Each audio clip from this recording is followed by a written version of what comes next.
It's like you're drowning. You fall beneath the waves and all you can do is hold your breath for as long as you can, hoping that someone will notice. But the truth is, nobody is looking. No one sees. That's how it feels when program budgets for persons with disabilities are cut by government and policymakers during a pandemic like COVID-19. The expectation is that somehow, as persons with disabilities, we'll bounce back, make it through, come back up. The reality is that with extension health services for people with disabilities suspended and priority given to strictly COVID-19 relief in most countries in Southern Africa, all we've been able to do is hold our breath with the limited resources we have, hoping that someone will notice. When jobs are cut, you're the first to be released. When lockdowns are enforced and movement restricted, disability-accessible transport services and access to health centers and services are also affected. The vaccination programs they speak of are like a shimmer of sunlight rippling above the water. They show how vulnerable we are when we realize that no information or consideration has been made on how we can access the vaccines. Instead, the priority and focus is on age demographics and other sectors.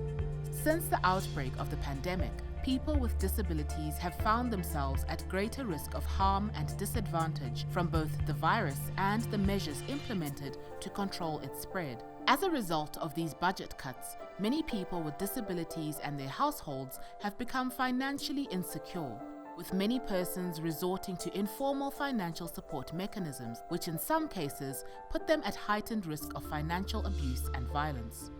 Budget cuts exacerbate restrictions on movement and significantly increase the demand for social assistance. The most referenced barriers to social protection during the pandemic include inaccessible communications about social protection schemes, physically inaccessible or unsafe collection points, barriers to registration, and ineligibility for support in addition to disability benefits.